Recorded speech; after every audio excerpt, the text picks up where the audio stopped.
আমি হেলেনা রায়হান ক্লাসভিল থেকে তোমাদের সকলকে জানাই স্বাগতম। আশা করি সবাই ভালো আছো। আমি অনেকদিন অসুস্থ ছিলাম, তাই ভিডিও দিতে পারিনি তোমাদের জন্য।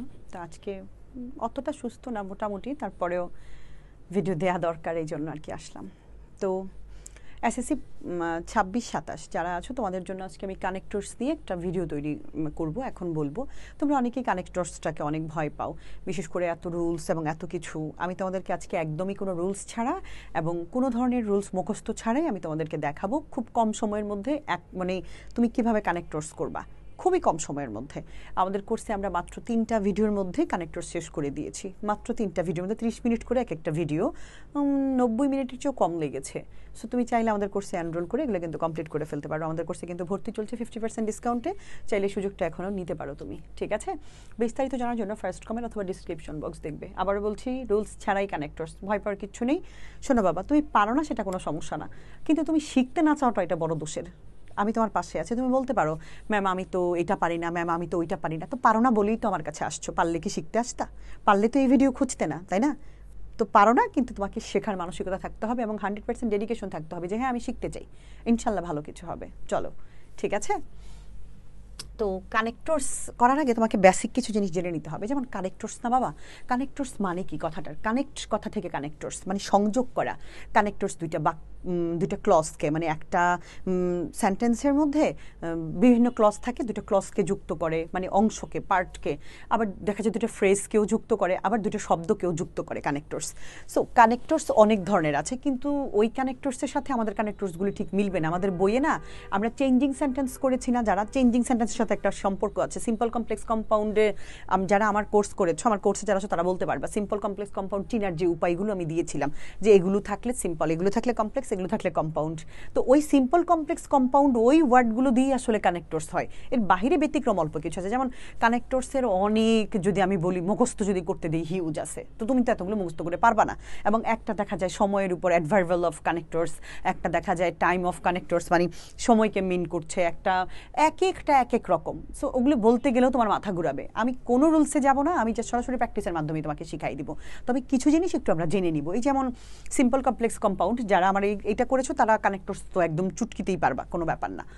কারণ সিম্পলের মধ্যে তুমি কিভাবে চিনবা? যেমন in spite of, by, without, because of, at the time of, to being, তারপরে হচ্ছে তোমার despite, due to, in order to, in a body. এই ওয়ার্ডগুলো দিয়েও আমরা কানেক্টরস বসাইতে পারি। এরপরে কমপ্লেক্স যেগুলোকে আমরা বলছি অ্যাজ, ইফ, ওয়েন, সিন্স, হু, দো, অলদো, তারপরে হচ্ছে বিকজ, আনলেস, আনটিল। এই ওয়ার্ডগুলো দিয়েও আমরা সাধারণত এগুলোকে আমরা কমপ্লেক্স বুঝি, কিন্তু এগুলো দিয়েও আমরা আসলে কানেক্টরস বসে। এছাড়া কমন কানেক্টরস আছে and, but, on the other hand, on the contrary, তারপরে হচ্ছে দ্যাট ইজ হোয়াই, তারপরে হচ্ছে ফর, তারপরে হচ্ছে সো, হ্যাঁ, তারপরে হচ্ছে নেইদার নর, আইদার অর। এই ওয়ার্ডগুলো দিয়েও আমরা আসলে কানেক্টরসে বসাই। এছাড়া ব্যতিক্রম কিছু কানেক্টরস আছে যেগুলো অ্যাকচুয়ালি, ট্রুলি, আনডাউটেডলি, এগুলো আমরা বসাই অর্থের প্রয়োজনে, ইনডিড, জোর দেওয়ার সময় কথায়। অথবা আরেক কিছু আছে যেমন পরপর 2-3টা কথা হইলে আমরা বসাই, যেমন ফার্স্ট অফ অল, অথবা ফার্স্টলি, সেকেন্ডলি, শেষে থার্ডলি বলি, অথবা লাস্টলি, অথবা ফাইনালি, এরকম কিছু ওয়ার্ডও আমরা বসাই দিই। সো ভয় পাওয়ার কিছু নেই, আমি করাবো, প্র্যাকটিস করতে করতে তুমি শিখে যাবা। ঠিক আছে, কখন কি বসাতে হবে দেখলেই তুমি বুঝবা। চলো, আমি আশা করি মুখস্থর কিছু না, আমি শুধু তোমাদেরকে এগুলো দিয়েছি একটু জানার জন্য যে এগুলো বসে। তবে মনে রেখো, বাট মানে কিন্তু, বাটের বিপরীতে আমরা অন দ্য আদার হ্যান্ডও ইউজ করতে পারি, অন দ্য কন্ট্রারিও ইউজ করতে পারি। একটা ওয়ার্ডের তো অনেক সিনোনিম থাকে, যেমন সো ইউজ করতে পারি, অ্যাজ এ রেজাল্ট ইউজ করতে পারি, দেয়ার ফর ইউজ করতে পারি।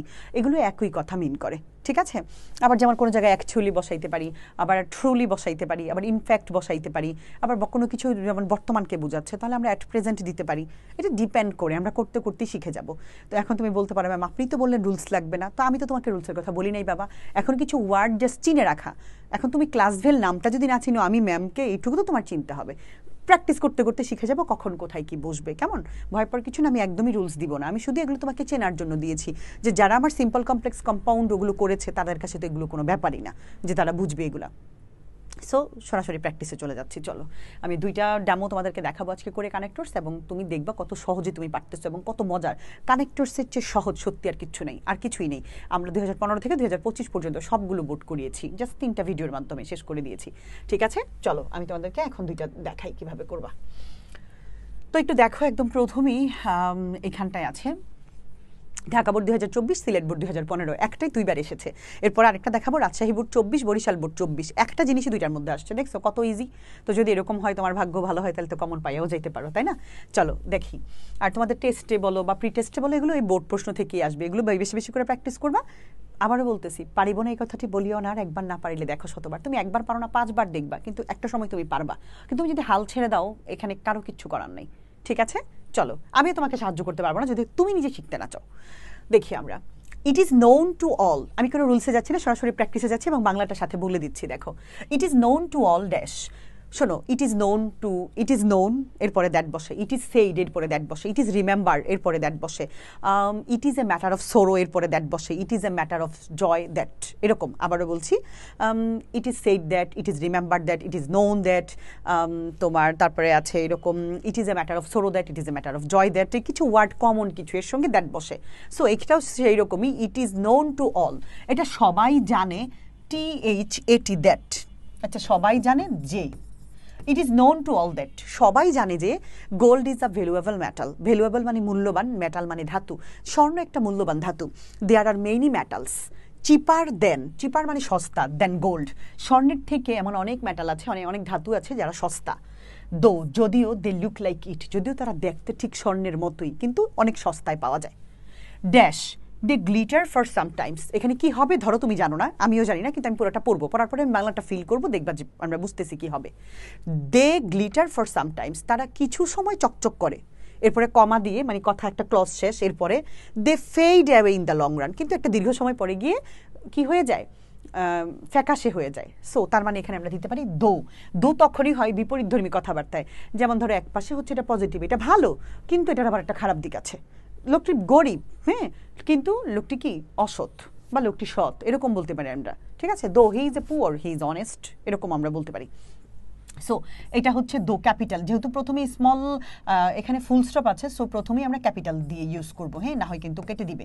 দো, যদিও, দে গ্লিটার ফর সামটাইমস, যদিও তারা কিছু সময় চকচক করে, they fade away in the long run, কিন্তু একটা দীর্ঘ সময় পরে গিয়ে এটা ফ্যাকাশে হয়ে যায়। ইন আওয়ার সোসাইটি, আমাদের সমাজে, দেয়ার আর অলসো মেনি পিপল, আমাদের সমাজে এমন অনেক লোক আছে। যেহেতু পিপল নাউনকে বুঝাইছে, তাহলে এখানে রিলেটিভ প্রোনাউন হিসেবে আমি হু ইউজ করব। যদি বস্তুকে বুঝাইতো, তাহলে অবশ্যই আমি হুইচ বা দ্যাট ইউজ করতাম। ঠিক আছে, পিপল ব্যক্তি, পিপল কোনো মানুষের নাম, কোনো এডিটর, সম্পাদক, মোট কথা ব্যক্তিকে বুঝালে এখানে আমরা হু ইউজ করব। হু আর আউটওয়ার্ডলি, যারা বাহ্যিকভাবে ভেরি জেন্টল অ্যান্ড পলিশড, যারা খুব মার্জিত এবং ভদ্র। আমাদের সমাজে যেমন অনেক লোক আছে। লেটার অন, পরবর্তীতে, দেয়ার রিয়েল আইডেন্টিটি, তাদের আসল পরিচয় ইজ রিভিলড, উন্মোচিত হয়। Dash, they don't exercise moral value. আচ্ছা, কারণটা কি? রিয়েল আইডেন্টিটি রিভিল হওয়ার কারণ কি? একটা কারণ তো আছে, এখানে হবে বিকজ, কারণ হচ্ছে, অথবা আমরা বলতে পারি অ্যাজ, অথবা, হ্যাঁ, যেহেতু দে ডোন্ট এক্সারসাইজ, তারা চর্চা করে না মোরাল ভ্যালু, নৈতিকতার, নৈতিক মূল্যবোধের কোনো চর্চা করে না, তাই তাদের আসল পরিচয়টা একটা সময় গিয়ে উন্মোচিত হয়ে যায়। দ্যাটস ওয়াই, এই কারণে পিপল সে, লোকজন বলে, all dash glitters is not gold. তার মানে এখানে হচ্ছে all that glitters is not gold. তুমি বলো, এটা কি খুব কঠিন? তুমি যদি একবার দুইবার দেখো, তুমি কি এটা পারবে না? এখানে রুলস মুখস্থ করার কি আছে আমাকে বলো? এটা হলে তুমি ঘ্যানাইলা দ্যাট হয়, এটা হইলে দো হয়, এটা হইলে সো বসাইতে হবে। আরে বাবা, এভাবে কি জীবনেও হবে? হবে না। তুমি প্র্যাকটিস করো, practice makes a man perfect. পারবে, সবাই পারে। ক্লাস ভ্যালের বাচ্চারা তো একটু বেশিই পারে। ঠিক আছে, চলো। রাজশাহী বোর্ড 2024 এবং বরিশাল 2024 এসেছে। Facebook is a social medium. Facebook হচ্ছে একটা সামাজিক মাধ্যম। দেখো বাবা, এখানে ছিল আমাদের এই কথাটা ছিল কোথায়? In our society there are also many people. যেহেতু পিপল ব্যক্তিকে বুঝিয়েছে, এই জন্য আমরা হু দিয়েছিলাম। আর এইখানে Facebook is a social medium, ফেসবুককে ইন্ডিকেট করছি আমরা। ফেসবুক হচ্ছে এমন একটা সামাজিক যোগাযোগের মাধ্যম। এইবার আমি দিব এখানে হুইচ, কারণ এখানে আর বস্তু ব্যক্তিকে বোঝাই নাই, এটা বস্তু, ফেসবুক এটা ব্যক্তির মধ্যে পড়ে না। সো এই জন্য এটাকে আমরা হুইচ দিলাম। Which is very popular. Facebook হচ্ছে এমন একটা সামাজিক মাধ্যম যেটি কিনা খুব জনপ্রিয়। ড্যাশ, ইট প্রোভাইডস, বাংলাটা বুঝবো, কি বলেছে না বুঝলে রেখে দিব। ইট প্রোভাইডস, এটা সরবরাহ করে, দ্য ইউজার, ব্যবহারকারীদেরকে, উইথ ভ্যারিয়াস ইনফরমেশন, বিভিন্ন তথ্য সরবরাহ করে। কমা দিয়া ভালো কথা বলেছে, এরপরে আবার নেগেটিভ বললাম। All do not use it, সবাই এটা ব্যবহার করতে পারে না ফর পজিটিভ পারপাসেস, ইতিবাচক উদ্দেশ্যে এটার আবার সবাই ব্যবহার করতে পারে না। তার মানে কি? এটার মতো কি তোমার মনে হচ্ছে না? দো দে গ্লিটার ফর সামটাইমস, যদিও তারা কিছু সময় চকচক করে, একটা সময় গিয়ে তারা ফ্যাকাশে হয়ে যায়। তো এটাও তো সেম, আমি এই জায়গায় কিন্তু দো ইউজ করতে পারি। দো যদিও এটা ব্যবহারকারীদেরকে অনেক তথ্য সরবরাহ করে, এটার ভালোভাবে সঠিকভাবে অনেকে এটা ব্যবহার করতে পারে না। দুইটার নেগেটিভ ধর্মী কথা, একটা পজিটিভ ভালো, একটা নেগেটিভ। সো তখনই আমরা দো ইউজ করতে পারি। মেনি ফেসবুক ইউজার্স, অনেক ফেসবুক ব্যবহারকারী আছে। ড্যাশ সাম অফ দ্য ইয়ংস্টার্স, এখানে হবে লাইক বা অ্যাজ। লাইক মানে যেমন তরুণ আছে, এমন কিছু তরুণ আছে ফেসবুক ব্যবহারকারীদের মধ্যে। Like some of the ইয়ংস্টার্স sometimes use it, মাঝে মাঝে কিছু তরুণ আছে, যুবক আছে যারা ব্যবহার করে এটাকে উইমসিক্যালি, খেয়াল খুশি মতো। হুইচ ক্রিয়েটস, যেটা সৃষ্টি করে, মানে খেয়াল খুশি মতো যখন এই ফেসবুকটাকে ব্যবহার করে তখন এটা সৃষ্টি করে ড্যাশ মিসআন্ডারস্ট্যান্ডিং ড্যাশ ডেস্ট্রয়েস। দুইটাই একই পজিটিভ কথাবার্তা হইলে আমরা নট অনলি পজিটিভ না, মানে একই রকম। তুমি লোকটি শুধু খেলোয়াড়ই নন, পাশাপাশি তিনি অভিনেতাও। লোকটি শুধু এটাই নন, তিনি এমনও। লোকটি গরিব নন, তিনি শত। সো তখন আমরা ইউজ করব নট অনলি এইটা বাট অলসো সেইটা, ঠিক আছে? সো তখন আমরা এই জায়গায় ইউজ করব not only. Not only misunderstanding, ভুল বুঝাবুঝিরই সৃষ্টি হয় না তখন, বাট অলসো ডেস্ট্রয়েস, ধ্বংস করে সোশ্যাল পিচ অ্যান্ড অর্ডার, সামাজিক শান্তি শৃঙ্খলা নষ্ট করে, বিনষ্ট করে দেয়। সো এই যে আমি তোমাকে করাইলাম, এটা কি খুব কঠিন তোমার কাছে মনে হয়েছে? এগুলো যদি তুমি 2বার 3বার 4বার করে প্র্যাকটিস করো, বাংলা সহ আমি বলে দিলাম, অর্থটা বলে দিলাম, রুলসটা বলে দিলাম, প্র্যাকটিস করতে করতে তো তুমি শিখে যাবা। এখন তুমি বলতে পারো ম্যাম আমি তো অর্থ বুঝি না। তা আমি তো বুঝি, আমি তো বুঝাই দিতেছি। এবারও কি তুমি পারবে না? বাবা পারবো না এটা যদি তুমি বলো, তোমাকে কেউ পারায়, কোনো দিন তোমাকে কেউ কিছু করতে পারবে না। তুমি যদি বলো যা কিছু হয়ে যাক আমি পারবো, ম্যাম আপনি আমাকে সাহায্য করেন এবং আমি আপনার পাশে আছি, আমি আপনার যে কোনোভাবে তুমি আসতে পারো, আমি তোমার পাশে আছি। এবং ক্লাসভেল সবসময় স্টুডেন্টদের জন্য কাজ করে। আন্তরিকতা, বিশ্বস্ততা এবং ভরসায় ক্লাসভেলের চেয়ে সেরা বাংলাদেশে আর কোনো প্ল্যাটফর্ম নেই। আবারও বলছি নাই, সত্যিই নেই। ভালো থাকো সবাই, সবার জন্য অনেক অনেক শুভকামনা।